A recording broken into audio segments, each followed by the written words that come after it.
You ready to rock? You ready to roll? I'm checking the clock. Just got in my zone. You ready to rock? You ready to rock? You ready to roll? You ready to roll? I'm checking the clock. I'm checking the clock. Just got in my zone. Just got in my zone.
Game now, me and you, we ain't the same now.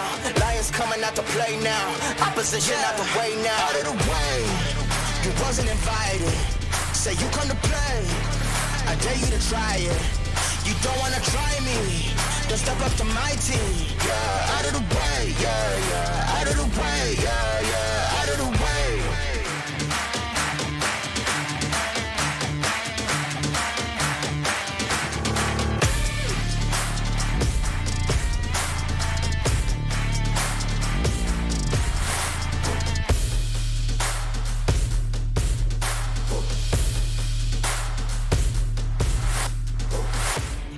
Game now, me and you, we ain't the same now. Lions coming out to play now. Opposition out the way now. Out of the way, you wasn't invited. Say you come to play, I dare you to try it. You don't wanna try me, then step up to my team. Yeah, out of the way, yeah, yeah. Out of the way, yeah, yeah. Out of the way.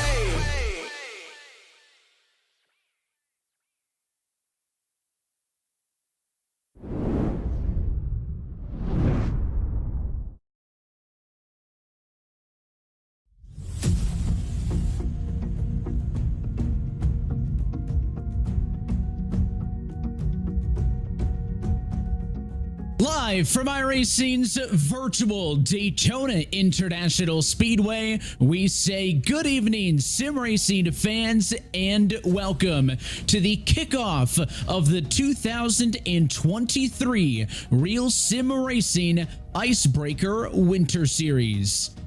It was no more than 3 weeks ago that we crowned a Cup Series champ in 2022, and we are back once again as we prepare to embark on yet again another Winter Series campaign. This the 10th all-time in Real Sim Racing history, and we're happy that you're with us on RaceSpotTV. The gang is back together with our producer Joshua Lee downstairs. My name is Evan Pasoko with everybody else up top. Nola Rimple and Terry Radford. Guys, it's good to have you back, and it's good to start anew. 8 races for an Xfinity Series championship here. It all starts on the high banks of Daytona, but it was only 2 weeks. Felt like a lot more, guys. RSR is back.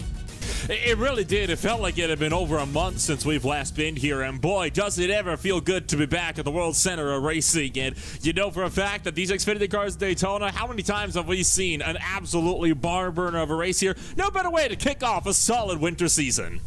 And I guess I'm the only one with the winter spirit with the tree up. Nobody else has joined me. That's fine if you guys want to be Scrooges. Winter Series can't start till the tree's up, so we're official. But this is a very different championship, Terry, to what we saw through the Cup Series, right? The story with that was Andrew Freenach was on this long tear, on this championship streak. We were talking about playoffs. We were talking about elimination rounds. Throw all of that out the window. 8 races straight up. Here's a look at the calendar for 2023. Yeah, I'm excited. I mean, you think of Phoenix with the open dog leg, go back to Gateway, you go to Circuit Josh Villeneuve. Like, how many people can put that on their schedule and make it work? And then obviously closing it with Vegas. And I feel like you did that because that's where you live. But you know, we'll hold that one. But I like how we have a different look too. You've got a little bit of a pencil stash going. I shaved a beard. It's a good time over here in RSR. It is. It's the Winter Series. And listen, even if the schedule is going to be a little bit different and not necessarily follow that exact format for what you see with the NASCAR Xfinity Series, it's always got to start in Daytona. It's always got to end under the lights at Vegas. So it is the World Center of Racing that plays host to tonight's Daytona 75. I think that's the big takeaway here, is that this is not a 100-plus lap race like we see with the Cup cars. It still is a hardy distance, Nolan, around this 2.5-mile super speedway, but a little bit shorter. And of course, we're going to see how these Xfinity Series, these B cars, draft differently compared to what we've seen over the last couple of months with those next-gen Cup cars. The speeds are also a little bit lower as well than those next-gen Cup cars as well, which is going to help these guys stay close together. It means we're not going to be seeing the usual situation where you got your main pack starting to break away. Then you'll, of course, have your your 1 or 2 cars drift off into the back. Everybody's going to be able to stick right up in one long pack, and it's going to make it very, very difficult for anybody to break away throughout the course of this race. I think if we're going to be seeing any big breakers in the field, it's going to have to come from green flag pit stops. Taking a live look in at the qualifying session now. Good news off of the bat is that nobody will be sent home in week number 1. Terry, same rules apply to that of the Cup Series. If we have more than 43 cars trying to start, you get 5 points if you fail to qualify, but looks like a grid of 38 this afternoon. Currently, the number 13 machine of Miller is on pole position with still about a minute and change to go. So we'll see how that shakes out. Liam Sheen clocks in position number 28, now 7 on the board. So that's going to be a good jump for the O2 car. Although admittedly at a place like Daytona, track position, not the hugest of factors. This race is, as always, going to come down to kind of weathering that early race chaos and just sticking around to be there in the end. Yeah, track position does not matter. You're going to see people back in the back. You got Joseph Tice back there in 30th right now. He could literally lead this thing in 5 laps. So Cody Harris jumps up to the top of the board here. That was a really good lap. He was the first person to get in the lower 4s. So that was pretty good to see. And it's Nate Stewart's racing in this. He finally joined and raced. I'll be darned. Our eNASCAR College Series driver, Nate Stewart. Yeah, we always talk about how every time we roll over from a Cup Series season to a Winter Series season and vice versa, we're always getting a couple of new faces, and that is, again, true here, where more than 1/3 of the field in this Winter Series campaign was not competing full-time in the 2022 Cup Series. There's also a couple of big omissions from this lineup, right? There's no Kevin King, who is one of the top contenders for the Cup Series title. You're defending Winter Series champion as well. Andrew Freenosh not here, the 21 Winter Series champ. Matt Danson not here. So we may be guaranteed a first-time Winter Series champion as we embark on this 2023 campaign. So that's pretty exciting, as well as seeing all those new faces and how they will assimilate into the core group of drivers, Nolan, that we're used to seeing week after week. And of course, I have a feeling as we get set to kick off this Winter Series season, it's going to be one of those other seasons as well where you know you could be seeing a first-time champion. It's one of those things where it's never quite out of the question, especially since we just came off of an entire season full of next-gen cars. We're talking a good 30 races plus in those next-gen NASCAR stock cars. And now, these cars, they have less fuel loads. They got completely different setups, different aerodynamic packages, a whole different driving style compared to what these guys are used to. We'll have to be once again seeing who can adapt the most of these, I guess not newbie cars, but a B car that no doubt these drivers not going to be all that familiar with as we get set to go racing for 75 laps. Hey, this is across the board, I think, for most of the drivers, not the primary car that they are used to competing in. So for a lot of them, it is a little bit of a learning process, especially when you come to a plate track like this, where those fine motor functions, that muscle memory in the draft and how these things operate in a pack is critical.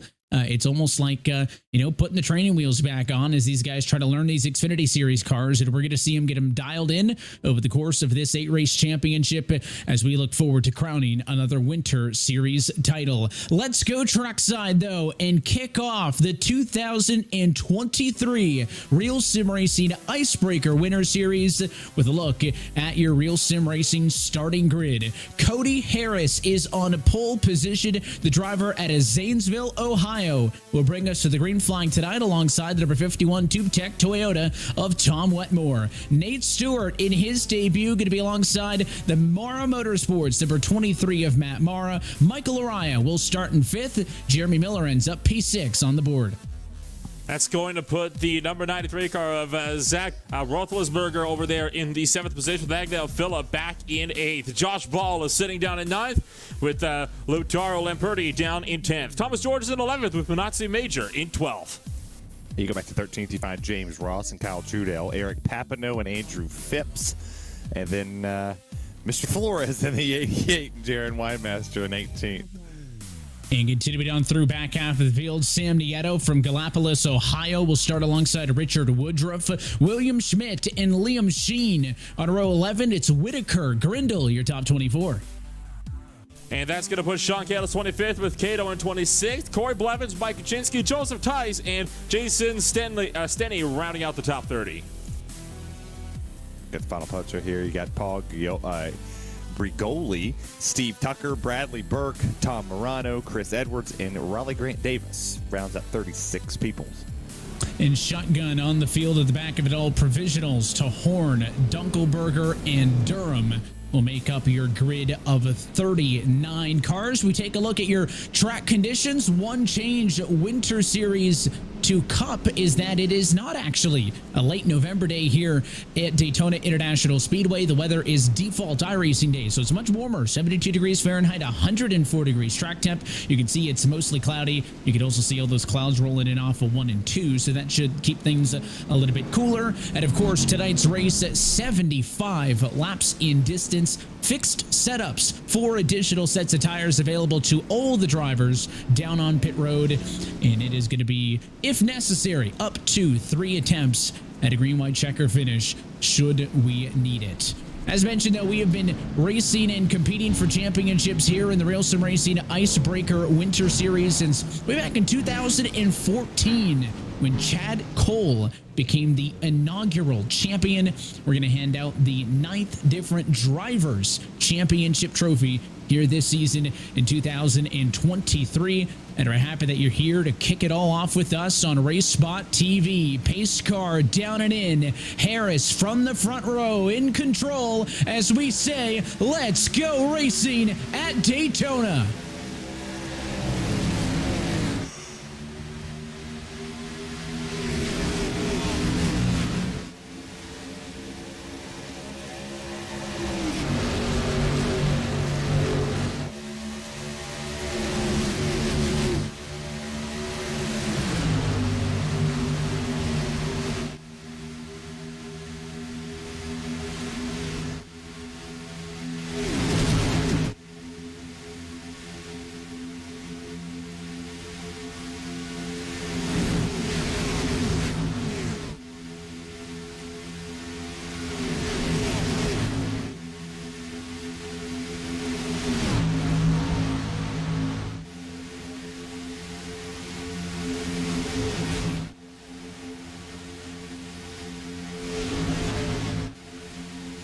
First lap of the season led by your pole sitter Cody Harris, atop Nate Stewart, Michael Arias, Zach Roethlisberger, and Tom Wetmore in the top 5. Wetmore first car on the outside in the 51 Toyota. And so far, that outside line not being able to establish all that much speed. The inside lane is so far where all the speed's at. Nobody's wanting to hang around on the top shelf for all that long. And at the moment, it is currently a breakaway for the top 3 before you go side by side for 4th. Yeah, I don't think that top side is going to get real organized there. Once you go 3 wide in these Xfinity cars or B cars, whatever they call them, you'll start to see more of a run there from that middle lane. That way you kind of have draft from both sides. That side draft will work as you see one driver went to look to the outside. I believe that's the one a ball. He was trying to go up there and make a third line work, but nobody's ready to go. 3 laps on the board. It's time to be patient. Long way to go. 75 laps, certainly shorter than the race distance that we saw in the last Cup Series race here. But it is still a hearty margin, and we're going to want to make sure that all of these race cars make it to the end of this Daytona 75-lap contest. A couple of drivers, as mentioned earlier, did not qualify, but everybody did start the race from the grid.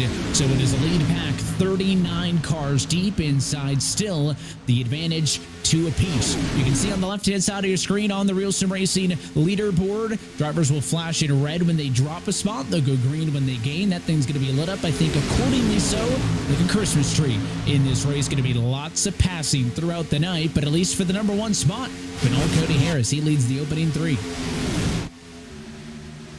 Cody Harris continues to lead the opening 3, but now you can see that outside line starting to get itself established a bit more. Tom Wetmore currently heads play. He's being pushed at the moment by Matthew Mara. Every single corner, the outside lane pulls alongside just that little bit more. Matthew's just got to get a little bit more boldier and start pushing the back bumper of that number 51 Tube Tech Toyota Supra if he wants to make a run for that race lead. Yeah, I don't see that outside's going to have to push quite a ton. I mean, you can't push in the corners in these things. You really have to work it down the front stretch. Once you get to that trial right there, you have to lay off their bumpers. But Nate Stewart and Michael Arias doing a good job here, not allowing separation in between the first 3 here. Every time Harris gets out, Nate gets up there and pushes him more, and then Lariah gets back up to the 4, gives him a nice shove, and they're able to keep that top 3 pretty separated up here, and especially keeping that outside lane broken up more. Standard super speedway rules in effect. Drivers cannot advance their position below that double yellow line. As always, as it is at every single track, no changing lanes as well before the start-finish line on restart. So if you're on the bottom and you're 3-4 lengths back, if you're that one car of Josh Ball, if you're the 94 of Agado Phillip, the defending Cup Series champion, 5th in line, not a ton you can do for the bottom of the racetrack. You're just kind of riding in line, and you talk to the Christmas spirit. One of the best cars in RSR history is back. Sam Nieto again with the Christmas sweater, stylized number 2 Miller Lite machine. There's a look at him in the bottom right corner as well, rocking the VR goggles. And Nieto currently sitting at the tail end of the field, just about. He's got a great look at the moment of what it looks like all the way up in front of him. He currently sits 2nd car from the back at the moment on that inside line, at least in this middle pack. There's another group of about 7 cars behind these guys. You can see headed up by Joseph Tynes to the Mountain Dew number 5 Chevrolet. But they've now started to lose a little bit of touch up here to the rest of the pack. I think at the moment there might just be wanting to take it a bit easier and wait to see if there's still going to be that early caution. Doesn't help to have a little bit of a gap between yourself and the others. Gives you that much more time to check up if you see a wreck developing in front of you.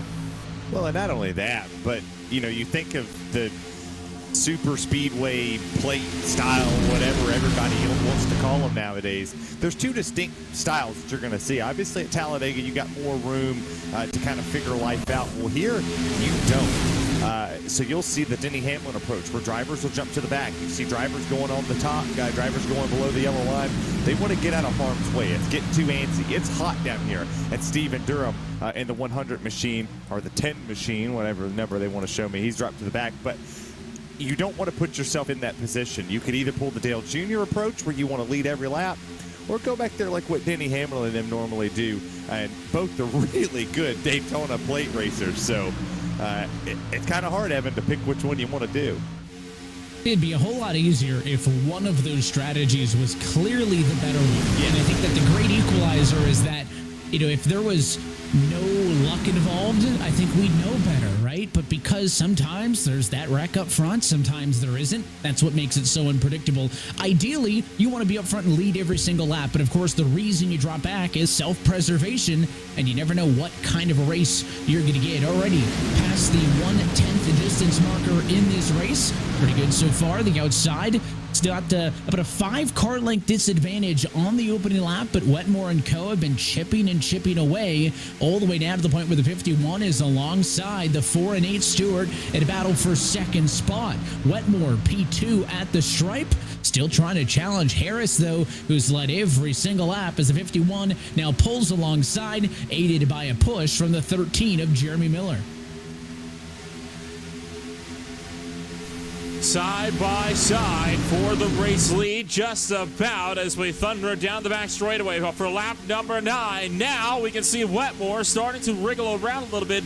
That is treacherous for that outside line. It's only going to take one bad push on one of the quarter panels for him to be sent hard, either down into the inside lane or up into the wall and then down into the inside lane. It's usually one of the two if you got pushed bad along the outside line at the Daytona International Speedway. But Jeremy Miller started to get more aggressive. I think he wouldn't be content to sit back there and run into that 5th position for too long. And sure enough, proving me right as he started to try to push that 51 car to the point.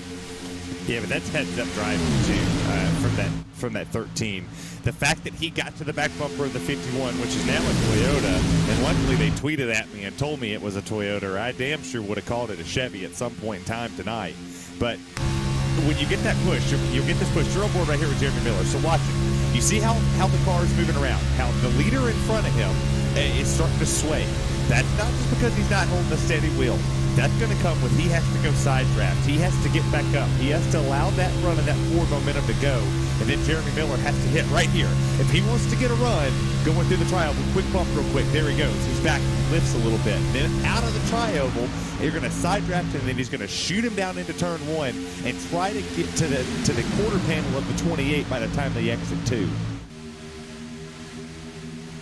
And all Wetmore can do is do his very best to hold that car as straight as possible and mainly be predictable. Try to put that race car in the same spot off the corner each time. That's really going to help Jeremy Miller out behind you in terms of lining up to give this push right here all the way to the race lead. Is he clear? Yes. New race leader at lap number 11 on the outside. Tom Wetmore will go to the top of the board. The driver out of Fort Wayne, Indiana. But will he lead the lap? Harris right back to the outside. And Harris still leading at the end of lap 11. Miller now going to try to push the 28 car clear of the 51 on the inside, and he has done it. So it is a short-lived victory as Wetmore now stuck in line second place. Cody Harris still leads the way. He's got Jeremy Miller now leading that outside line, and that makes Lamperti now to be the primary pusher in that top shelf. And everybody else behind has to wait for that 11 car to try to make a move. You saw him looking, though, several times to the outside of Jeremy Miller, so I have to wonder if that 11 car now started to think about opening up a third lane. Or unless he can give a big shove here to the back end of the Red Bull Toyota. And I have a feeling Miller might be having a shot here entering the tri-oval. Miller side by side for the lead with Cody Harris. Yeah, I don't think he's trying to pass. I just think he's trying to predict where Jeremy Miller's going to be when he sets up that run. He's just sweeping the bumper on the back bumper of that 13 machine, trying to give it all that he can. And this is the time of the race right here where you kind of test out who are you going to be friends with, who are you going to work with. If this is the crew at the end that's up here in this top 4, you have to know you can trust Jeremy Miller. You have to know you can trust Cody Harris. Well, you also need to be able to trust Wetmore and Lamperti as well. If you can't trust them to take the push and to get a push, as you see this beautiful Ross Cato guy down here. I miss my beard. But he's driving a very different wheel here. I believe that's the Formula One style wheel at Daytona. Let's just call him Bobby Zelensky for the rest of the night. He's got the Formula wheel working at a super speedway. It's a bold move, but he likes it. The driver for Fast Forward Esports out of Atlanta, Georgia. Just chilling right now. Back there in P26 on the inside. You saw he closed up real quick to the back of Kalis there. Just lift off the throttle.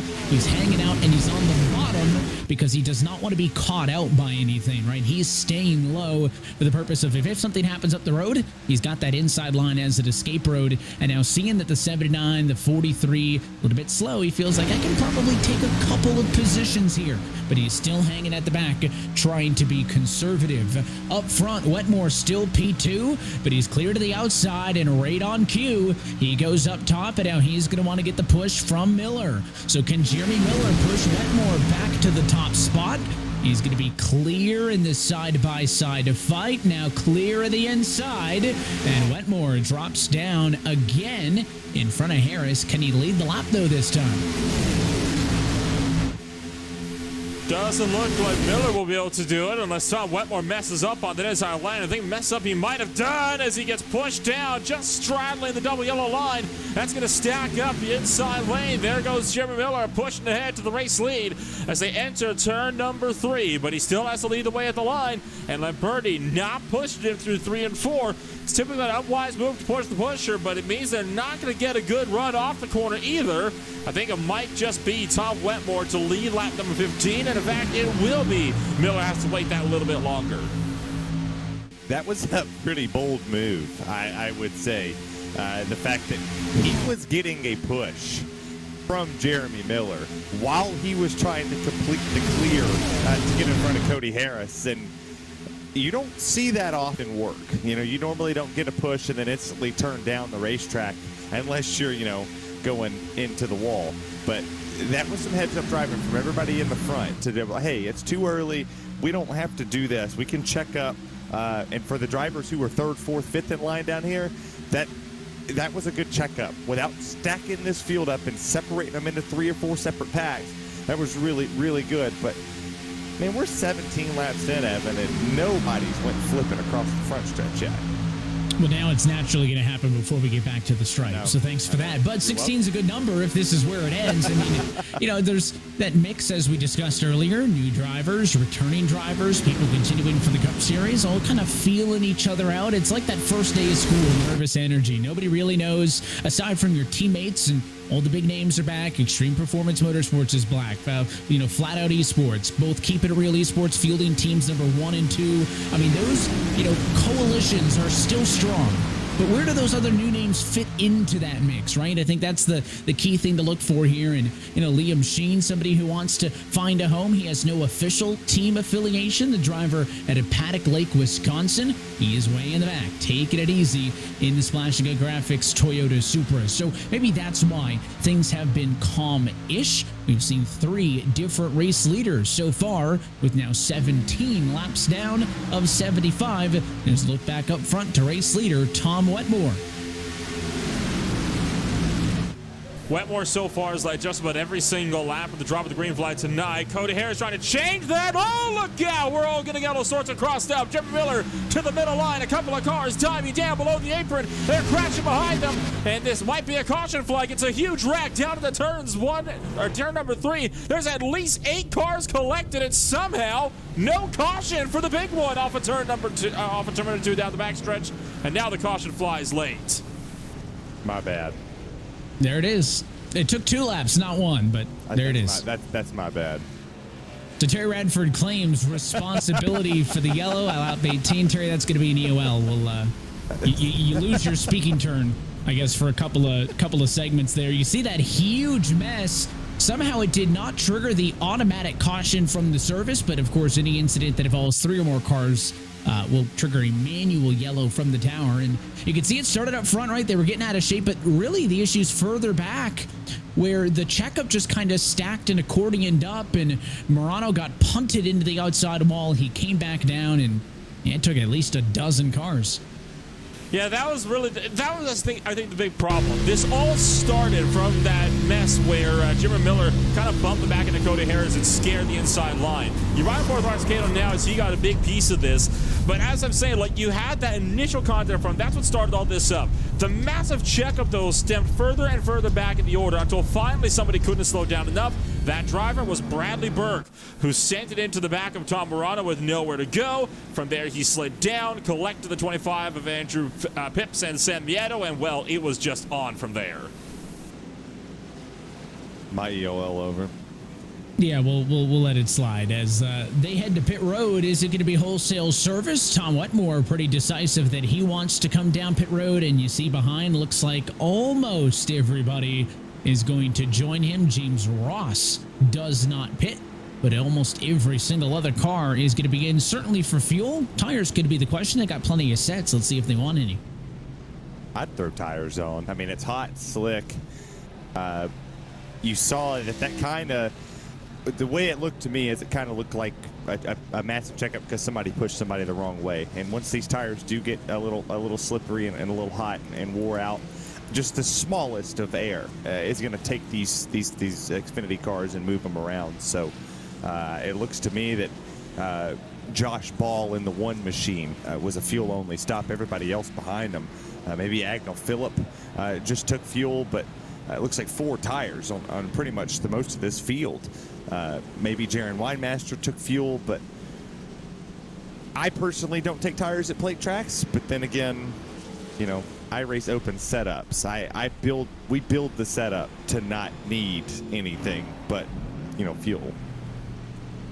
And you talk about setups, one thing to keep in mind, of course, all these drivers running on a fixed setup, so they don't have that ability to customize the race car to, you know, drive how they want, you know, same kind of loads and all of those different personal touches. So it was a pretty unanimous call, which I was surprised with as well, that basically everybody decided to go with 4. Josh Ball didn't. He took 2. Agnell Phillip took 2. But I'd say 80% of the field who came in that time did take 4 tires. And it was only James Ross who stayed out. Nobody else decided to stay out again. I don't think that's going to be a tough call necessarily tire-wise, but fuel would be my concern, and no surprise, he will bow out. Now, the problem for Ross there is he will not even get a chance to sneak a bonus point away there for leading a lap, because he'll no longer be in the lead by the time he paces by the start-finish line. So it's a net loss for James Ross. He comes down for service. This time, that's going to put him all the way to the end of this field of 39 cars, and it'll hand the race lead over to Josh Ball and the Red Bull #1 cars. So Ball going to get a crack at leading this as we take another look. This is on board with Brent Davis. He was right in that pack. I mentioned that was laying back just in case something like this happened. Now, they did kind of get somewhat collected this, but watch this. He goes to the inside where the wreck is, has cars wrecking on his left and right. He starts getting beside himself and just a little power slide through the grass and just going to go about on your way. So a little bit of an off-track excursion, but hey, you got through the wreck all right. I'd say that's a win in my book. Well, I'm laughing. Nate Stewart comments out there in the chat, this thing is slippery long run. And see, it tied into what I said. So these tires, it's crazy as it seems, because you're at a super speedway. When that track's hot, these tires feel it. You know, it picks up a lot of stuff, and iRacing did a really good job of mimicking what it would do and how it does it. But in an open set race, you know, you can play with the paint, you can play with the springs, you can lower it down a little bit and make it handle all the way through to where it can take a bump from the start to the finish. But the fixed setup, nah, son, you have to make this track like 60 degrees before you can go all the way through on a set of tires, because that fixed one really hurts. Let's see what happens in the second stint of the race. Pace car down and in with 54 laps still to go. It is Pittsburgh, Pennsylvania's Josh Ball who takes the green flag. We're back underway.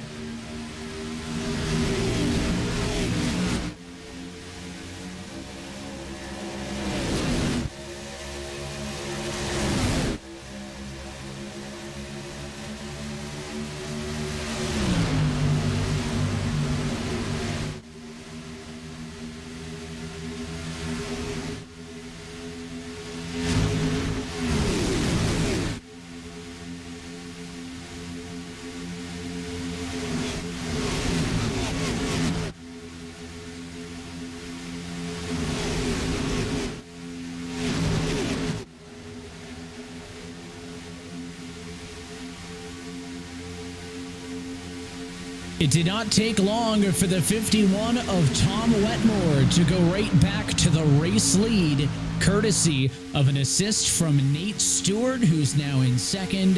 And for the first time tonight, it's Jaron Weinmaster in the 9 car leading up top. He's pushed by Lariah, who's trailed by Minazzi Major. Meanwhile, while that restart was going on, Tom Morado and James Ross both had themselves black flags. They just came down pit road off of turn number 4 to take service for those flags. So you know they're going to be going down at least a lap here. This is absolutely crucial for those 2 drivers' race. They're going to have to go for another caution if they want to get back up into the running order of these things as we hightail it through 3 and 4. Well, I guess Josh Ball didn't get the memo that Red Bull was supposed to give you wings because he fell back to third really quick. And I thought that maybe he would put something in there, but you know, now he's got Jaron Weinmaster out there, and you're right, Evan. We have not seen him lead that pack. We have not seen the 44 Lariah up there pushing, trying to get somebody up to the front. So as crazy as it seems, now you don't know if they have the pace, and that's going to sound crazy at one of these places, but there's a lot that goes into this. The wheel has to be held perfectly. As Josh Ball goes to that outside lane, now we see if he can lead it. All we do here is that almost became Look out. a disastrous moment there. It was a slower lapped car on the apron trying to get out of the way for Richard Woodruff, who pulled down just in time and allowed the race leaders to get on through. So it doesn't affect them all that much, but it does give Josh Ball an opportunity to drive like the one of Verstappen instead of a perennial third-place finisher like Sergio Perez. So he's trying to live up to the 1 car on the outside of the front row, the 51 of Tom Wetmore doing his best to play defense. But again, the 51's got limited options here. He can hold it straight. He needs Stewart to push him. It is really Josh Ball's move here, and Jaron Weinmaster giving him the assistance that he needs down the Daytona Superstretch. Somebody clip that on my man. That was cold, Evan. sometimes you got to say facts. Holy cow. We don't even have to follow that. But did it have to be said? Like, you just put us on a whole edge. Like, how are we going to follow Evan just dropping bombs? Like, what do we do? We're here to assist you. That's just a mic drop. I'm going to head out for a little bit. Well, I tell you what, here, I got you. I'll play Evan Basoka for a second. Side by side they go. Well, yeah, how many rows of side by side are we? Side by side. So I need 13 consecutive side by sides. Oh, well, I got you. Side by side, side by side. Just kidding. They can do it. See, it's tough, man. It's tough. Can't hang. As they were 3 wide a couple of times there with some more lap traffic down on the inside of the racetrack, but up front it is a traffic jam of side by side, some may say, for the battle in the race lead. You can see that outside kind of trails off after about 7 or 8 cars, a couple of stragglers back there. I'd say 2/3 of your field just cruising on the bottom. We are not, I don't believe, in range to be able to go to the end of this race on fuel. So I think, again, you haven't seen that switch get flipped yet. Drivers still know you're very much in the conserve phase of this race, and up front, you want to get lap sled, you want to get a bonus point or an additional point, of course, for leading the most. That's standard across all RSR series. As you can see on the horizon, James Ross going to be lapped here shortly. That's going to force things 3 wide. Unlike Tom Morado, he's going to go up to the top shelf with his lap car, and he's going to go down 1 lap in the Mobile 1 of 14. Josh Ball getting a huge tank slapper going off of turn number 4. Thought for a moment he was going to go around. It was a bad push, courtesy of Jaron Weinmaster. Luckily, though, they were able to hold it. I will note here that while Tom Wetmore still has led a majority of laps under this green flag, he has not had it as easily. He's had to work for it a little bit harder now to stay up in front. Now that he's actually got the outside line trying to compete with him. Yeah, I think that outside line is actually doing a really good job of pinching when they need to in the corners. I think it's too early, but what the hell do I know? You know, I'm up here. I wish I would have raced. It would have been cool, but I get paid pretty decent to come up here and talk racing. But you see here, they're separated on the bottom. You can get a little air push through the center of the corner. As you see, Jaron Weinmaster, he didn't touch the one. He just gave him a shot of air, and sometimes the air actually pushes the car better than actually making contact with it, especially going around here. You can actually give assistance in the corner without blowing the motor up or being dumb like me and pushing her till she just absolute collapses, and I wreck half the field and still get second. We've seen both work. over the years here in Daytona. We'll see how this one ends up, but I think Ball's got a real good look at it now. The push from the 901 Master. Is he clear to the inside? And if he is, does he take it? A little hesitation, but he does get down in time. So Josh Ball will now lead the bottom. This is a very familiar spot for Tom Wetmore. Wetmore's made that same move a couple of times just to get past the back. And right now, again, he can't go up top. The 9's alongside. So Wetmore can't respond. The Forrest Stewart doesn't really seem too inclined to want to respond. Nate's just been sitting there on the bottom, happy to maintain the track position. And now we'll see, can Jaron Winemaster take a crack up front? He's gained 15 spots to get to where he runs now. He's the second biggest mover in the field. And no doubt he's going to be looking to continue to climb his way on through these ranks as he tries to continue to advance his way further and further up through this field to extend the gap for that one of being the highest mover so far throughout your race field tonight. Winemaster being pushed by Lariah. Two very familiar names up there on the top shelf, with one perhaps not so familiar name of Josh Ball racing down here, down on that inside line, currently holding on to the race lead. I'm pretty sure Tom Wetmore, though, might not be complaining all that much. This is allowing him to be able to save a little bit of fuel here and get himself nice and sort of going later on. Heads up for Ross Cato, though, way off the pace, topping out at 164 compared to the 190 plus that your other race leaders here are hitting as they thunder down the back straightaway. Yeah, I'm still surprised at the calmness that we've seen so far.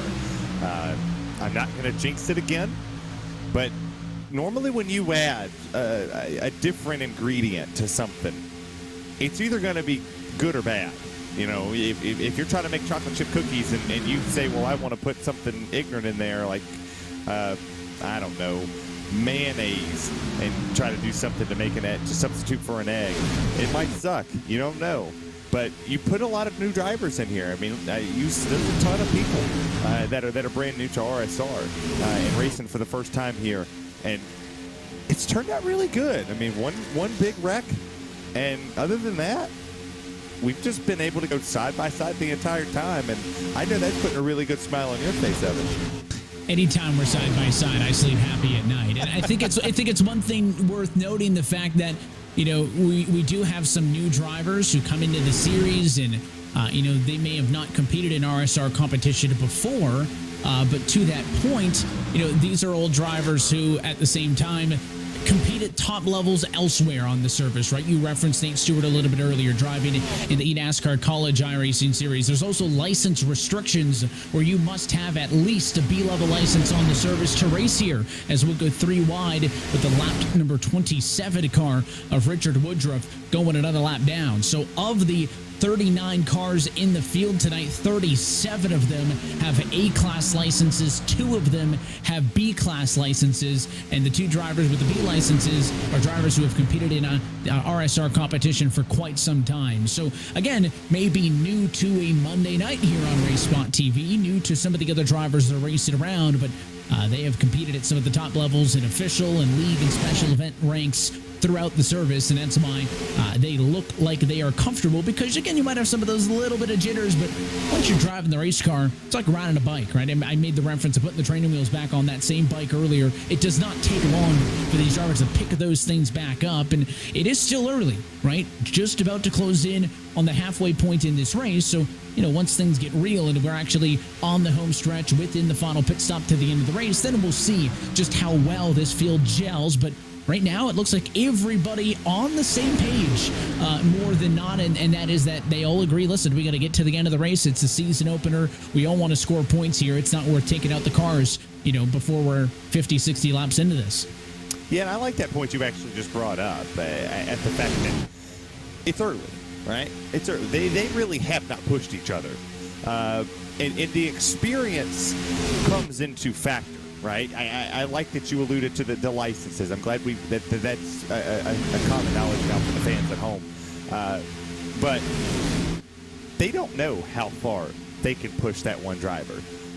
There's people in here that I've never seen on the server, and I'll be honest, you know, I don't keep up a whole lot with outside stuff other than what I cover. But the fact that, what if Tom Wetmore's never pushed Josh Ball, in the corner for an entire lap, and he doesn't know, right, if he can hold it for the entirety of that lap. That trust factor, they're building it right now, but they've yet to do it. So to your point of it being early, yeah, but what are we going to do on lap 74? Lap 74, you're going to go, well, we're battling for the win, we're battling for the lead. I got to trust that you can hold this line, because if you don't, we're all going to wreck, and then, the announcers are going to laugh at us, which I won't laugh at you. Just telling that to all the people, at least with the mic on, I won't laugh at you. But when it's off, maybe. But you never know.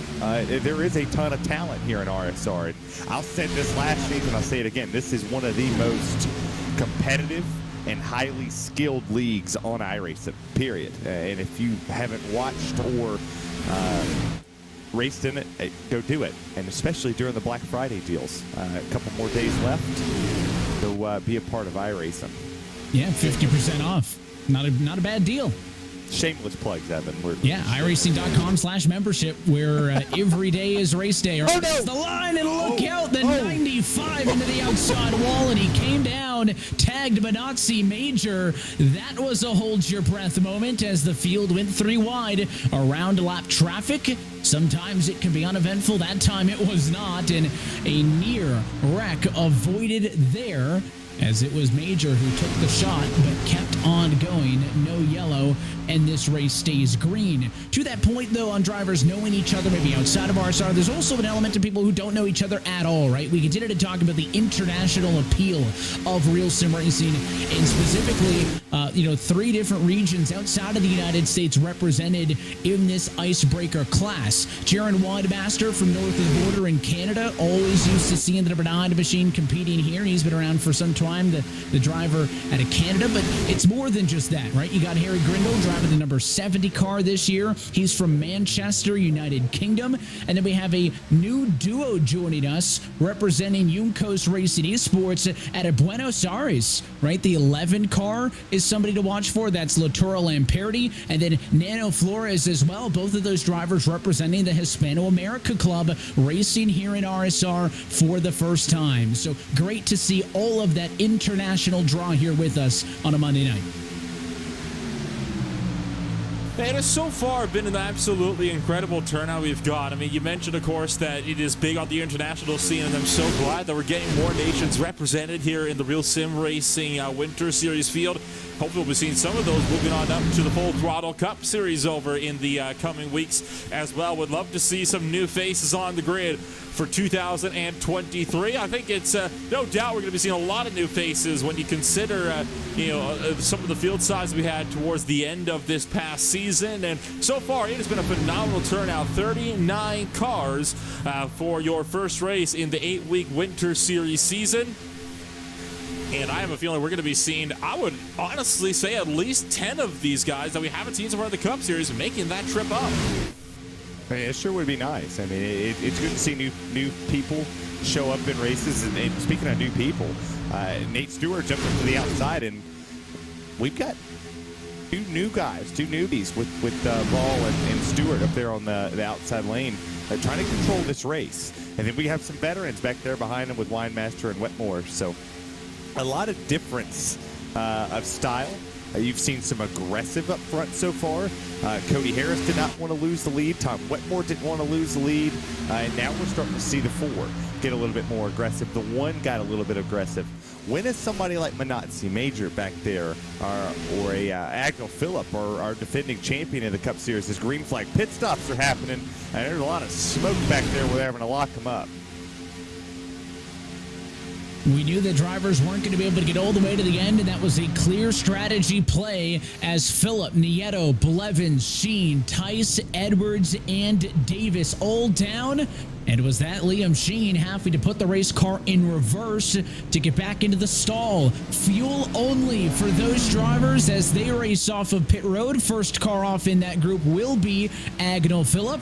Agnel is almost too far, though, ahead of his other competitors. You really want to leave pit road on top of each other so that you can immediately get into a draft like this. And I think that pack executed well getting onto pit road. I don't think they executed as well getting off of pit road. It's going to be a little bit more difficult for them to get up to speed. And now we know that group of 8 that just pitted, 7 cars, I should say, that just pitted, they are good to the end of the race on the fuel. When does everybody else come in? Because they're not short on fuel at the moment. They can push this thing far longer, but whether they want to make that call.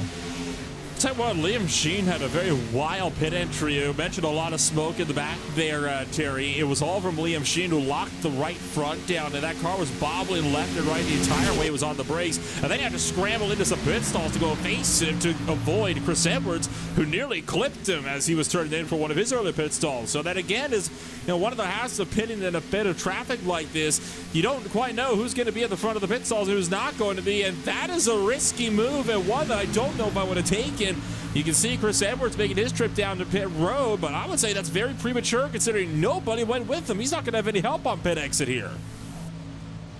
That's the hard part of racing here, is you have to, especially if you don't have teammates, you have to coordinate. And these drivers are fairly decently quiet over the radio. At least from my perspective, I don't get very much chatter from them unless they're angry, and then they're really chattery, and it's kind of hard to get them to shut up at that moment. Kind of like me after a couple drinks. But you got to know who you're going to pit with, and you want to pit with people who are fast. You don't want to pit with people who's kind of been back there. You don't know what they got. You can't trust that they're going to push you all the way up there and lose time. But you know what will change this whole strategy here? A caution. Well, he already got one. He wants 2 tonight, ladies and gentlemen. He's calling a shot. We'll see if it happens to shake up the cycle of pit service. I feel ballsy tonight.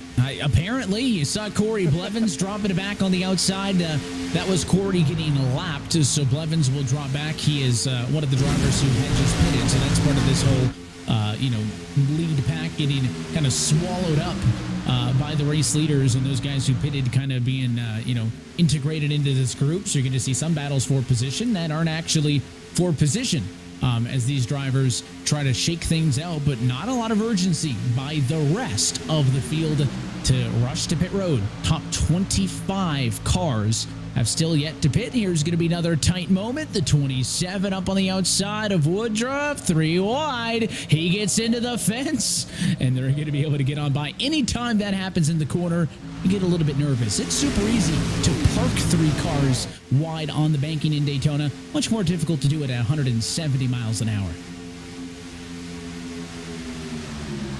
I think what we're seeing here is a lot of these drivers are going to be taking their time here. They're going to be waiting until right at the last lap possible to come on down to pit, because you really do never know when a caution's going to come out. And you don't want to find yourself coming on down into pit road only to have a yellow flag come out and kind of botch your entire pit strategy. They are so important to execute properly at super speedways. It's one of those things where you have to rely on a strategy working out. And I have a feeling that a lot of drivers here are not willing to let these strategies go easy. Chris Edwards here going to check up your race leaders, and he's going to force them to go around the top side. That's typically ill-advised. He'll duck down onto the apron on the back straight, but that's going to scramble your leaders as Wetmore going to go back to the point. Josh Paul slowing up. Oh, there's a big twitch to the inside. Nate Stewart ditches the 51, and he's going to make a charge down for the race lead as we go 3 wide down to turns 3 and 4. You remember when I said that, it changes the caution? Well, hell, we might see the caution with the way that happened. That whole half a lap there got pretty crazy. A lot of people want to get to the bottom for pit stops. Nate Stewart wanted to lead. Darren Weidmaster wanted to be second or the race lead, and second he had a good hold for right there. But now you only got about 6 cars on that outside that are actually close enough to maybe give each other a push to do any type of work to cut this lead out. But man, what craziness we've seen so far. And Evan, that's where the experience comes in, at the fact that they were able to hold that without wrecking them. It is, and now Cody Harris, the next driver to step up to the plate. He'll go topside, pushed by Tom Wetmore. He wants an opportunity to fight for the race lead as they are in 3 to 4. So all of that synergy, all of that coordination has apparently gone out the window. It is everybody for themselves. Your race leaders are now split amongst two different defined strategies, right? Those who have already pitted and are good to go to the end of the race, those who have not yet pitted, which is still the majority. And well, you saw that bit of 3 wide. You've seen some of the other close moments, lapped cars getting by, people dropping from the top to the bottom and vice versa. Maybe settling down for the moment, but you know, Cody Harris, experienced, Winemaster, Wetmore, Loriah. I mean, there's a lot of vets up there, and then you got the Josh Balls, you got the Lamperities, the Roethlisbergers. I mean, equally as many drivers trying to make their name here in RSR competition. 28 laps to go in Daytona. Remember, all the cars you're looking at up front still need to pit to be able to get to race distance. This race is just flying by, isn't it? I mean, you're already well past halfway. Now 27 laps to go from the World Center of Racing. And you know, every single lap you take away, you get 2.5 miles closer at seeing this race concluded. 75 laps in, we're almost 2/3 the distance now throughout the course of your 75-lap race tonight. There's a move to the outside. Jaron Wymaster has had enough waiting around. He's going to get a shove by Cody Harris. That's going to push him alongside with the HCC number 4 Toyota Supra of Nate Stewart as they push him off of turn number 4. Anybody pitting in this time by? Doesn't look like it. Your entire main pack going to stay out there, and it's going to be a drag race who will lead the lap, but Nate Stewart leads one more. So Nate Stewart racking him up, by the way, Terry. 6 laps led in his first race. Yeah, I've missed this. The Mondays have not been the same. I mean, yeah, I got to watch Monday Night Football and Monday Night Raw, but damn, I missed this. I miss hearing y'all in my ear on a Monday night, and it fills some good time for me here. But seeing these new names here, this is cool. First IceBreaker series for me, first RSR, you know, competition earlier, and getting to watch it. But this is racing. I mean, we have been side by side the entire race. I mean, it has just been. It's been awesome. You don't get this often in leagues where you can get side by side all the way through. You're in a cycle of green flag pit stops at Daytona, and everybody's minding their P's and Q's. A couple scared incidences where we thought we'd see it, but I really hope this race didn't turn into a crapshoot at the end. I hope we finish this 25 straight here to the end. We'll see. Famous last words. We've seen a lot of real good long green flag run strategy-filled finishes at Daytona. We've also had our fair share of those green and white checker moments, and well, that's why it was worth noting that there are as many as 3 of them available come the end of this night. More traffic up on the outside. That is a heavily damaged number 12 of Ross Cato. He will now fall a 3rd lap down. 30 of the 39 cars who started this race are still on the lead lap. Only 2 drivers are out of this race, Richard Woodruff and Paul Brigoli. Brigoli in the garage, Woodruff on pit road for some extended repairs. But up front, you know, I'm still getting used to Jaron Winemaster being in the number 9 car. That's new for me. The 28 Harris, familiar colors, pushing him on the outside lawn of the racetrack. It is a melting pot of new talent, of existing staples in the series. And as always, IceBreaker serves as a great preview of what we're likely going to see in the 2023 Cup Series. Stewart still the advantage on the bottom. He's led laps tonight. So has Winemaster. So has Ball. So has Harris. So has Wetmore. All the cars kind of in this top 5 mix have been up there all night, guys. We don't often see that. Sometimes you'll see somebody get up there, lead 5 laps, then drop out of it. Those 5 names have been in this mix all night long.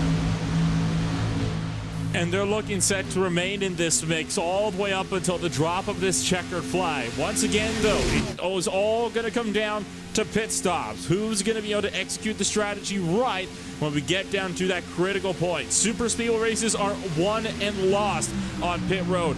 All it takes is maybe even a quarter of a pit stop being overshot. But that's then a second that you have to spend backing yourself up back into your pit stall. And that 1 second can see you lose the draft upon leaving pit road, and it can see you lose the race as a result. every single fraction of an inch matters on pit road at super speedways.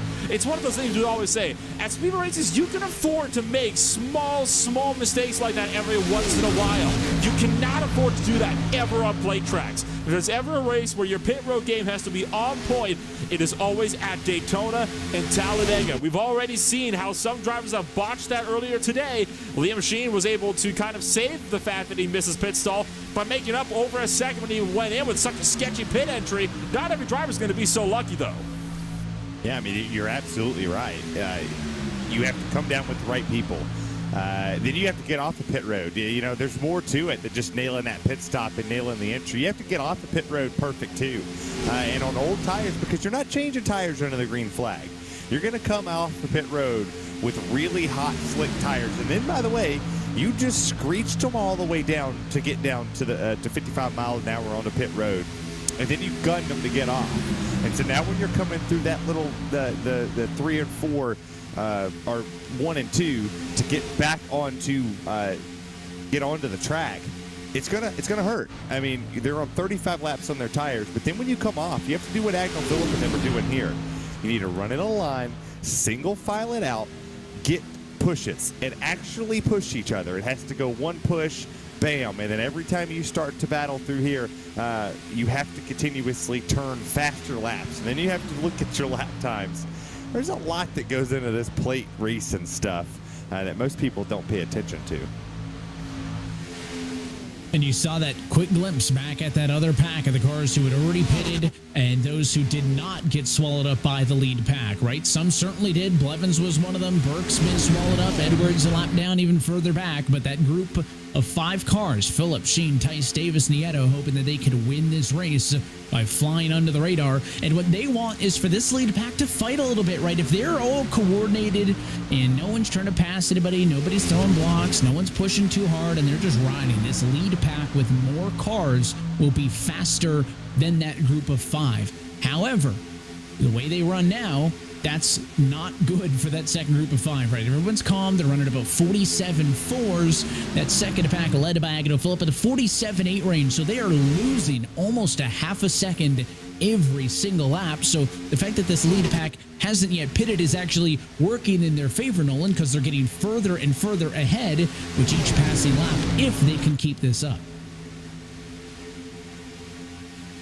Well, you say that. You saw one driver get up close and personal with that outside wall up on that top lane. I believe that was Tom Wetmore that thought about maybe opening up a third lane. And now these guys can actually see that group of 5 up the road. It's not going to be long before the draft is caught up for this leading pack here. And then these guys in that second train are really in a heap of trouble here. Off of turn number 4, still nobody making the trip down to pit road as we now have less than 20 laps to go, exactly 18 left on the docket, and it's still side by side between Nate Stewart and Jared Wymester, Cody Harris and Josh Ball, the 2 primary pushers in your leading pack at the moment. They run 2nd and 4th respectively, while your top 5 can only sit and watch as that larger pack looms more and more in the distance. And pit stops are going to happen for these drivers very soon. They're on 38 laps on the stint. They're going to come down. I would imagine they're going to try to push this as far as possible. They're going to want to go all the way to the end of this fuel run, come down, but they're waiting for a caution. They're hoping that the caution does come out at some point in time, because if it does, you know, they don't have to get down and figure it out across the board. And then they also don't have to make sure, they have to make sure that everything's not checked, because all you want is the minimal amount of fuel. You'll burn it completely down to the end, minimal amount of fuel, no tires, on and off real quick, to be able to get to the end of this race without being passed by the drivers that have already pitted here this afternoon. But so far, so good. I mean, we're coming to 16 to go here. This has moved super quick. Have we been here an hour yet? Haven't even been on the air for an hour yet, and this race is already at 16 laps to go. That one and only incident happened back at lap number 18 when we had about an 8 to 9 car pileup down on the infield part of turn number 3. A couple of cars checked up, spit some cars off and into the grass. Nobody got too critical of damage. That's why most of the cars who started this race are still in contention, but you can see the heavy skew of this lead pack start to favor the bottom. Those 7 cars up top, if they're thinking about pitting soon, are going to have to find a way down before they can do that. That's going to be key. So watch for some drivers bailing, and as I say it, Minazzi Major sees it opening. The 82 car going to dive down to the bottom. Now there's only 6 cars left on the outside. And this is all in preparation, as mentioned, for those pit stops coming on up in just a little while here as we head off of turn number 4. That's the one place you don't want to be, is stuck on that outside lane when you have to pit again that lap. If it means you have to drop all the way to the back of the train just to make it to pit road on that lap, that's what you got to do. You're stuck over there for that one extra lap. That's another lap that you are running full throttle at. You cannot sustain that with how delicate the fuel tanks can be. The worst possible situation is to run out of fuel on a plate track, especially if it is not the last lap of the race. Yeah, there's a lot that's going to happen in between now and the final lap of this race. And as much as I want to sit here and say I would love to see one of the drivers win this race that have been in the top 5 all race long, I don't think it's going to happen. My money's on that 11. I think the 11 wins this thing. Well, the chatter is starting to pick up a little bit on drivers who are going to be headed down to the safety of pit road. So we'll see as they dive down how safe it'll be, right? Yellow flag or pit stops tend to be a little bit more chaotic on the pit lane itself. Cars getting in and out of boxes, but under green, they should be very simple here at Daytona. As you see Sean Kalis pull out, this is one of the easiest pit roads to get into and out of, but that's on your own. How are they going to be able to execute this under green flag conditions? The first group did an okay job. Sheen had a scare. A couple of drivers got mixed up, but what happens here? The one of Josh Ball pulls at a line. It's going to be 2/3 of them to pit road, and way too fast. Josh Ball blows the code. The 6th car of Thomas George spins, and there's a pileup on pit road. That's at least 4 or 5 cars stuck sideways, but it's not on the racetrack, so I don't think we're going to get a caution for that one. At least 4 or 5 cars got sent sideways. Jeremy Miller was definitely among them. He got the worst out of that one. He's lost all of his time. Also sideways was the 6 of Thomas George. I believe Steve Tucker was in there. I saw Kyle Trudell take a huge shot.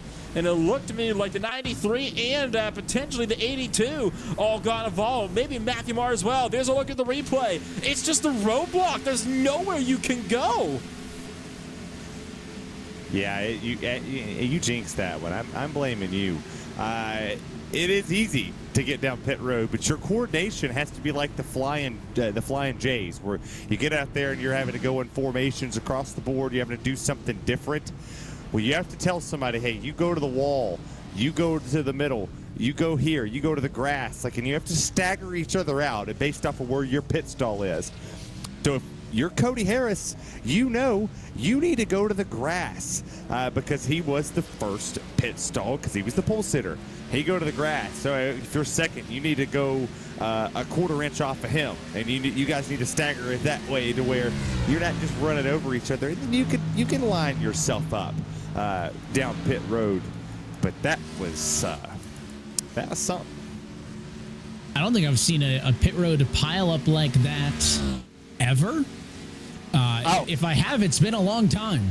I saw a pit row pile up, Evan, but it was 2 people getting the snot beat out of them Sunday night.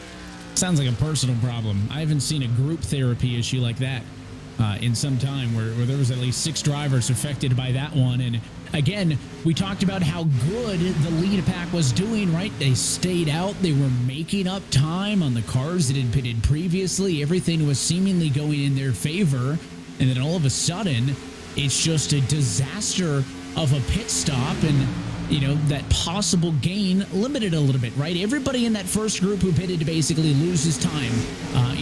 For Schmidt, Phipps, Durham, Major, Tucker, Grindle, Dunkelberger, all of those cars lose out big time. And those who waited to pit, the big winners in all of this, right? Pit service is complete. And Nate Stewart, Jeremy Miller, this is the battle for the lead.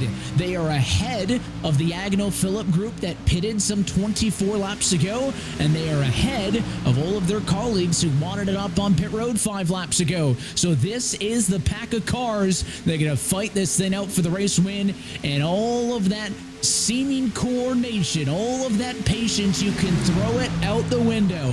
10 laps to go at Daytona. Good to the end as this 10-car lead pack wants to fight it out amongst themselves.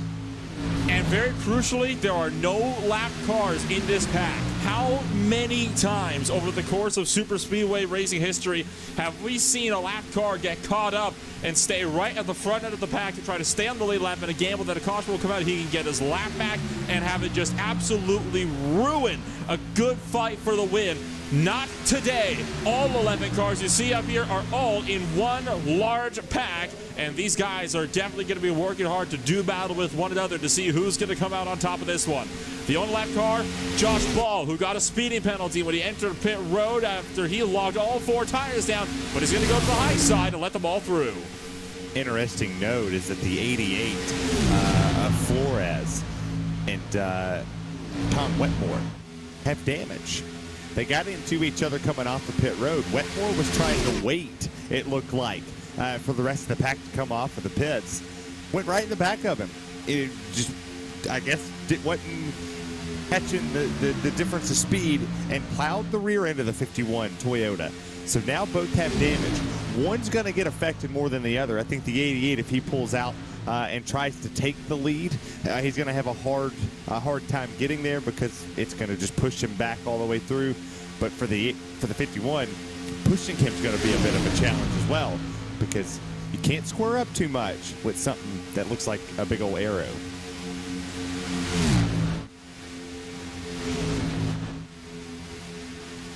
And you can see the one car trying to hang on to the back of this pack. That would mean Josh Ball, if he can stay there, would hang and linger in the lucky dog position should this race have a restart still to go. But 28 cars on the lead lap. These 10 want to be the ones to decide it, but they are being caught occasionally by that second pack. Agnell Phillip, Liam Sheen, Joseph Tice, Grant Davis, Sam Nieto are all sitting about 3.5 seconds back from this lead group. They want to join the party, but with 7 laps to go at Daytona, they're going to need about a half a second per lap, guys. That is a very tall tale for those drivers to make up. 7 laps, I'd say less than 5 minutes then remaining in this race. That's not a lot of time for these guys to make it on up, and at the moment, they're not at all getting the speed they have to. In fact, they're about matching the pack that they're trying to catch up to right in front of these guys, so they are not going to be able to catch them without something really, really big happening in this back portion of your field. So far, Nate Stewart's going to pull ahead to take the race lead. More lap traffic up the road, and it's 2 damaged cars. Kyle Trudell got the worst of that pit road pileup. He's off pace, struggling to keep it above 160 miles an hour. Ross Cato is a little bit up the road in a similar boat. This is going to get dicey here for your race leaders as they look to the inside. Yeah, laps winding down. Patience is starting to go out the window. You don't have time to ride behind somebody anymore. You have to make a move, but unlike Talladega, 3 wide's a little bit hectic here. As you see Jeremy Miller, he goes to the outside. Connor Horn for one of the first times here up in the front. He clears Miller down to the bottom. He takes it. Now put the 51 and the 67 to the outside. Now, who takes this lead as Nate Stewart pushes Jeremy Miller off of 4. Advantage still held by the inside line. Miller has the position as they run now. The 67 to Connor Horn trying to steal it away from him with 5 laps to go in Daytona. Clean racetrack ahead of the leaders. They are still holding that 3.5 second gap over the secondary pack, so it looks good for them. And there's a move by Stewart. He'll go from the bottom to the outside. He'll get a push from Connor Horn. A huge run on the outside lane. Nate Stewart trying to go to the race lead, but he cannot clear on the bottom. He'll stay up top now, and Miller pulls right back alongside. Look at how much of that top lane that was starting to pinch in the bottom side. It's not going to be much where these drivers start to bang doors with each other, which you just cannot do at 185 plus miles an hour. Now 4 laps left to go from Daytona as Stewart continues to run it up top. A caution at this point would force us into a green-white checkered. None of these drivers are hoping for that, at least certainly none of the guys in the top 10, because that's then a good another 20 cars or so that they're going to have to fight with to see if they can come out with a race win. Right now, it's just the 10 of them. They want to keep it that way. This is also the time of the race where you wanted to get some type of data early in the race to know how to manage your temps. If you're the 67 of Connor Horn or the 28 of Cody Harris and you're pushing Jeremy Miller or Nate Stewart up here at this moment, you have to know how long can I push him, how far can I get him out before I can make the move to get air on my nose and then attempt to make the run for it. Tandem style does not work in the Xfinity cars. So you have to get the push, but you have to push him well in time to get him to clear to the bottom or get them to clear somewhere so you can make the move yourself. This is going to be interesting with 3 to go, and they're coming to 2 when we go down the back straightaway. And they're going to have to get a lap and a half in until this race is official. If they get to the white flag, it doesn't matter what Daytona shenanigans happens. The race will be official, but they need to see the white before that happens. Miller still the advantage. Give it to the inside by 2 car lengths. Miller pushed by Harris. In line behind is Flores and Lamperti. So look for those 2 teammates to try to make something happen. Up top, it's Stewart pushed by Horn. 2 laps to go in the season opener at Daytona. 2 laps to go, 5 miles on the docket, down to the back straightaway. Nate Stewart still trying to find some way to break clear. Connor Horn pushing him. From there, you've got Wetmore to head up the outside line, along with Lariah and Stenny. Behind them, you've got Winemaster, Lamperti, along with Flores, Harris, and Miller all run to the bottom. Coming up in turn number 4, 1 lap left to go. Smoke from the bottom, but it doesn't look like anything that's going to impact your race leaders as they take the white flag. Yeah, 1 to go, and Cody Harris takes the race lead. He jumps in front of Nate Stewart. Stewart gives him one hell of a shot. No! Oh, no! They're all around. Connor Horn's got the lead. Wetmore's got the lead. Everybody drinking. It's a 2-horse race.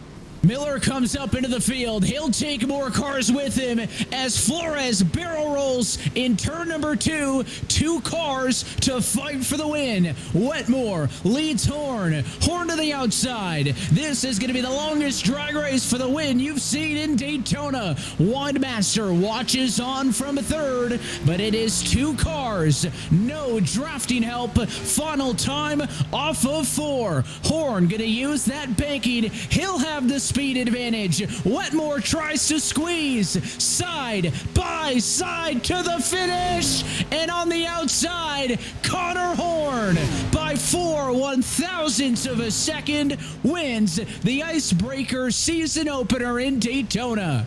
How about that? Connor Horn taking the race win on the white flag. He was in one of the most unlikely spots to take that win. 3rd on the outside line. He was one of those drivers you thought would be collecting most, but he was one of the only 2 drivers that got through cleanly.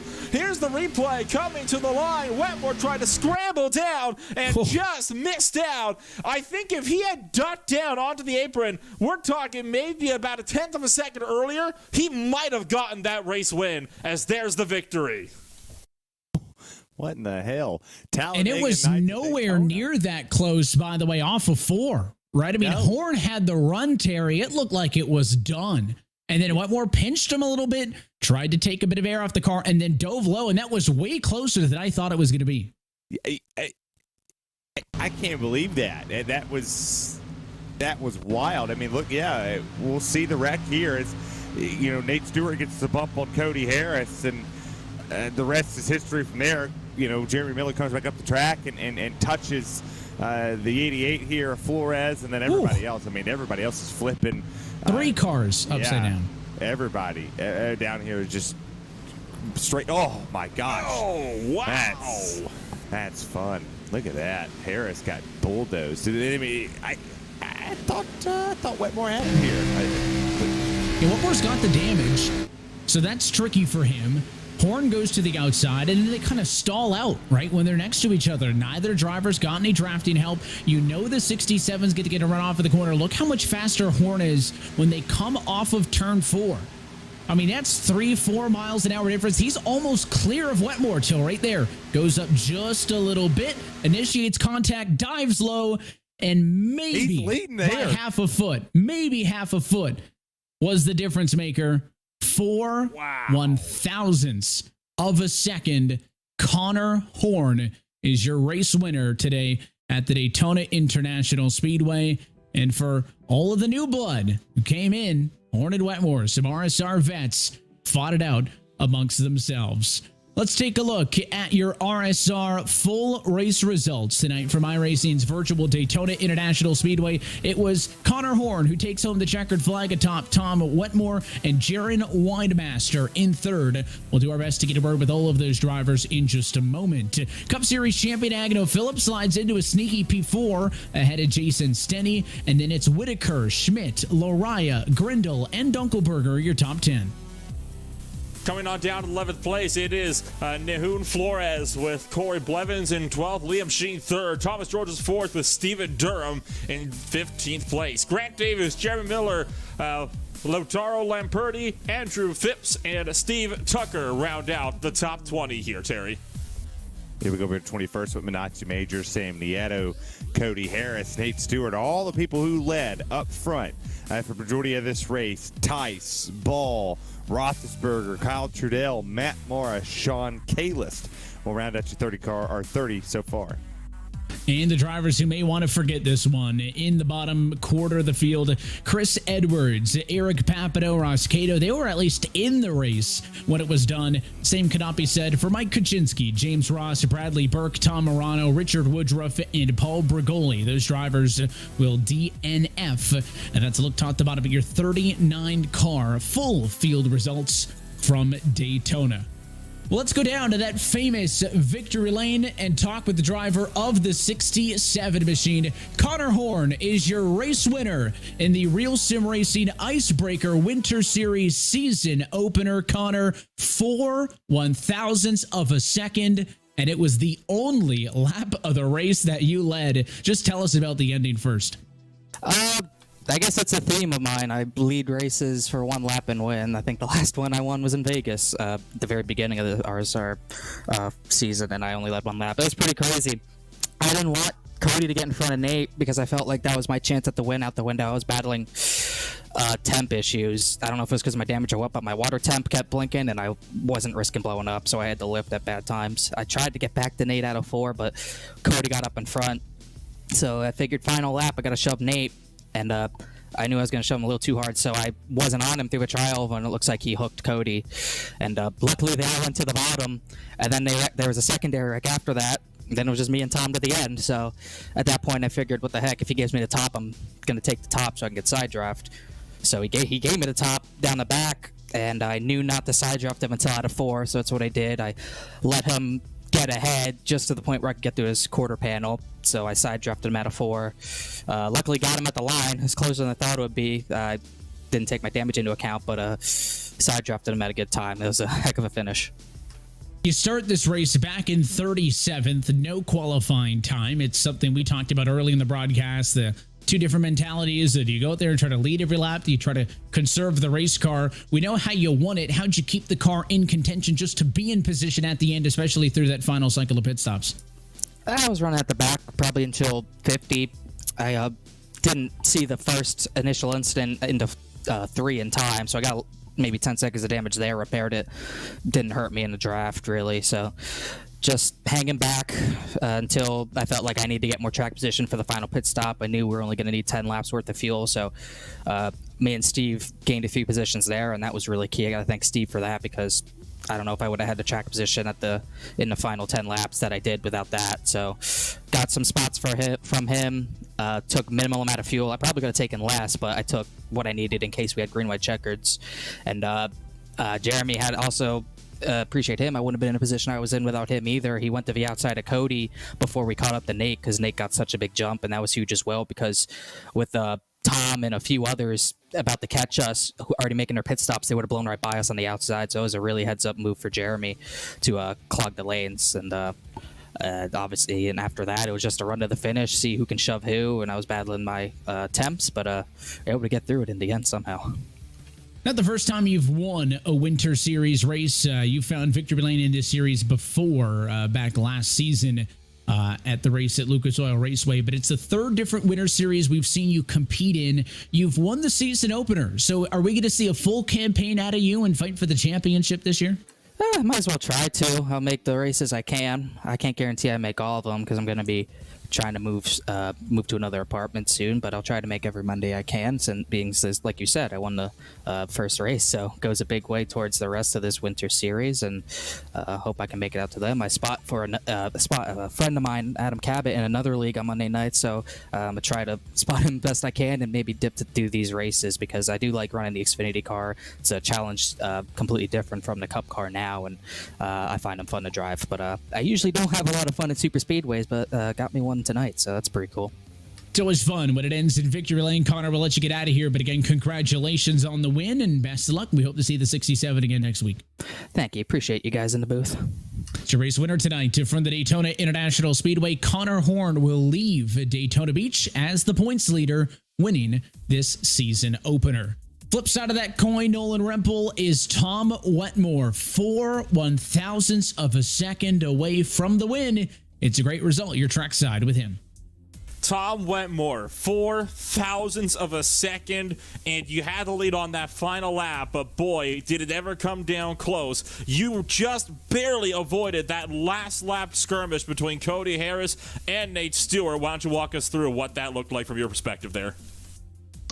It looked a whole lot like we were going to try 3 wide, try 4 wide, try running anywhere possible to make it around those guys, and next thing you know, the seas kind of parted, and it allowed myself through, and had a plan with a couple of guys behind us to work together if that didn't happen, but we just kind of snuck through and looked behind us, and it certainly felt like we robbed and stole one there, with Robin Steele Attorneys at Law coming on board for the Winter Series this season, and happy to be able to get to talk to him here as, you know, P2 on the podium. But my gosh, can I just have 5 more 1000s, please?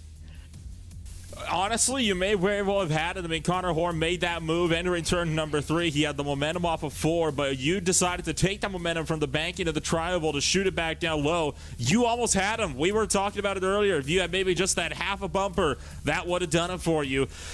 I mean, what goes through your minds when you come so close to a race win, and then you see the margin after the checkered flag? I'll have to connect with Terry after the race on this one, because he's been fortunate to see me finish P2 and P3 all season long here in the RSR Cup Series, but have not been able to get a win. And I thought tonight, coming down the backstretch, and I thought coming out of turn 4 that this was going to be the moment. But hats off to Connor, his whole team. He ran high into 3 and 4, recognizing he was going to be able to leverage a side draft to pull ahead, and just good racecraft from him, his whole team. And wish it could have been us, the Tube Tech Supra coming out. We need to put a little bit bigger tube in the front bumper so she sticks out a little farther next time we come back. And, well, obviously you've got Dover International Speedway coming on up next. It's a whole new set of challenges, much less likely to get a photo finish there. Obviously not a draft track, but still just as tricky as Daytona. What do you think you've got in store for us here at the Monster Mile? I'm really fond of Dover. It's a wonderful track that allows you to drive off the corner and rewards a driver who, you know, manages their stuff but able to put it on at the end. And if I remember correctly, I got to look at the stat book, but I think it was the first time I got to speak with you guys here on the podium was at Dover this summer. So hopefully we get a chance to do it again, just one spot better. Well, fingers crossed that you'll be able to give us that one spot better over at the Monster Mile. Tom, thank you for taking the time to join us here tonight. Best of luck next week in Dover. Thanks, Nolan. That was Tom Wetmore joining us up here, second place by just, again, 4/1000ths of a second. A little bit further back was the third place runner. He was 1.6 seconds off of your race leaders, also among one of the only drivers to escape that last lap melee, well, relatively unscathed. Terry, you're standing by with our third place finisher. Well, Jaron Wymaster, you didn't have a shot to win it at the end, so talk about how great that 9 car is. Oh, man. Just switched numbers from the 48 to the 9. Feels pretty good already, so I'm excited to get back on the podium here, second time, and man, I'm just lucky to have gotten by that wreck at the end. If I got clipped any more rearward by Jeremy, I would have been spinning. So just thankful that I got hit right in the door and I could keep going. Well, what was your strategy throughout the race? Obviously, we had people sit up front for a long time. We saw people sitting in the back. Where did you put yourself in here? You know, the front looked pretty clean most of the race, so I decided I was just going to try and lead and stay up front because the lanes were pretty separated, so I knew people weren't going to wreck. And then just had to get fortunate on the pit stop to stay with that lead pack, and I did. Thankfully, people came down pit road when I needed to because I was pretty much right out of fuel when we pit. And then just at the end, had to get by the wreck, and that's pretty much all that matters, is to be in that lead pack at the end. When we go to Dover, obviously complete opposite of what we did here tonight. Where do your chances stand to go to the Monster Mile and potentially come out here with another top 3, maybe even a win? I'm feeling pretty good at Dover. Concrete's always treated me well, so it's a good car and track combo. It's going to be tough to pass, but looking forward to it. Just want to say thank you to my team, XPM, and Mike Kaczynski for making this great paint scheme that's put me in the podium, and thanks to all my fans for coming out and watching. I like it. Evan P., that's Jaron Winemaster in now the number 9 Camaro. The season to change here in the Winter Series. A big thanks to Jaron, Tom, and Connor for giving us a little bit of time post-race to talk with them. And, well, this was a real good Daytona race, guys. We had a lot of calmness, I would say. I mean, we did have one wreck early, but it ended up just being the one yellow. We had a little bit of pit strategy, some chaos on pit road, but that just goes to show you, I think, Nolan, you can have an exciting finish at Daytona without wrecking 35 of your 39 cars. We still got that incredible, one of the closest photo finishes in RSR history at the end of it all, and a well-deserved win for Connor Horn. The big question going forward again is it's his 3rd Winter Series campaign, but he's never been able to commit to a full season. He's got a head start, so he's got a real good chance if he can do that. But he talked about some of those personal things that may keep him away from the racetrack. Then you look down the line, right? Tom Wetmore, Jaron Winemaster. Great start for those guys who could really get some momentum going if they can carry this over to next week.